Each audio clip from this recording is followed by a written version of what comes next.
Hello, I'm Ron Fox for Get Woodworking, and we're going to carry on talking about routers and some of the things you can do with them.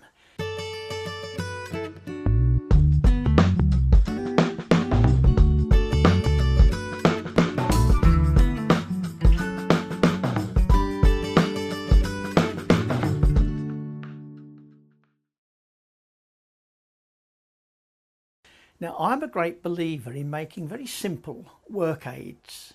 Call them jigs if you like, but some of them are so simple it's hardly worth calling them a jig. People tend to be put off a bit at the thought of making jigs, as if you've got to be a pattern maker or something like that. Well, there's no doubt that if you are a pattern maker you can make some pretty good jigs, but you don't really have to have that level of skill. What you do need is a few little work aids, which I think of as almost my machine tools, which you use in turn to make other simple things, which as we go down the path lead to other things again. This is a subject that often puts people off and their eyes glaze over when you mention the dreaded word jig. But it's quite simple if you set about it in the right way. And as far as I'm concerned, the right way is to have some very, very simple devices which enable you to make something a little more complicated, which in turn enable you to make something further down the road, so that we start off with something basic and we build up, and eventually we can acquire quite a few work aids which in my opinion do as much to bring your router to life as all the vast array of cutters and commercial jigs and templates that are available to us. And of course they don't cost very much either. You're talking about a little bit of MDF screwed or glued to a bit of batten. So take the one I've got in my hand for example. This is a basic hinge jig that I made to set a 3-inch butt hinge into the edge of a door. Let me take a piece of timber that's going to stand in as my door edge, take the hinge that I made the jig to set. You can see that it works, and all we do is to clamp our jig to the door edge. We take a guide bush and a straight cutter, and I mark my jig with the diameter of the guide bush and the diameter of the cutter. Never mind how we decide those, we're making the jig at the moment. And we cut the recess for the hinge. Very simple, very useful. Often the simplest things are the most useful and the ones that get used the most. So there's the jig, nothing clever about it. A clean cut for the recess, a slot and a counter slot in it so that this becomes adjustable for different thicknesses of door. Couple of bits projecting so you can clamp it to the door. That's all there is to it, and we're going to see how we make it. Something a bit more complicated, which I had in the woodworker soon after the Alexandra Palace show, not this year but last year, is my guide bush based housing and slotting jig. But again, the cuts are all fairly straightforward. There's nothing complicated except that they must be accurate. So what do we do to get them accurate? Well, my secret weapon consists of some straight edges and a flush trimming cutter with the bearing over the top of the cutter.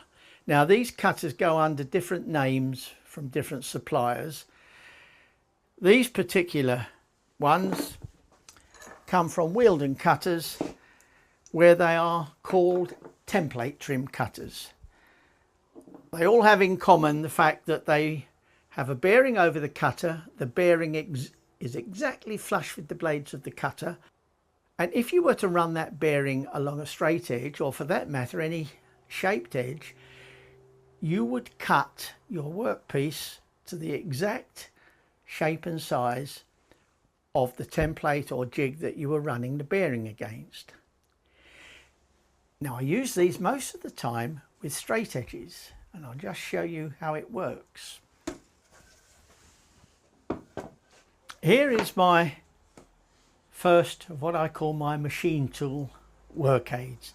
A simple straight edge. They can be of whatever size and thickness is appropriate for the job. These I use for most of my basic jigs. You might also want to use a longer one, for example, for trimming the edge of a board. And the way they work is very simple. If I took a board that you can see that has been run down the bandsaw. Now I could take my plane or run it over my planer thicknesser to trim the edge. If you haven't got a planer thicknesser, if your planing skills are not all that they might be, there's a very easy way of getting a perfect edge on that board.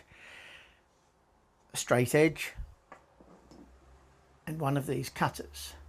What you do is you take the straight edge with some double-sided tape, tape the straight edge to the line of the cut that you want, put your template trim cutter in your router. This one is on a 1/4 inch shank, but it could easily be a 1/2 inch shank. It's got a length that is more than adequate for the thickness of the board. With the router on the top here, you run the bearing along the edge of the straight edge, and the blades, which cut exactly flush to the bearing, will trim that board edge exactly square and exactly straight to the line of your straight edge. This is a way of planing the edge of a board if you're producing boards that you want to join to make a tabletop, for example. But there's a lot more to it than that, and I use them more often for making smaller type of jigs. So going back to our hinge jig, let me show you the stages in getting from a piece of MDF to the finished jig, which in turn will give us the finished socket for the 3-inch butt hinge.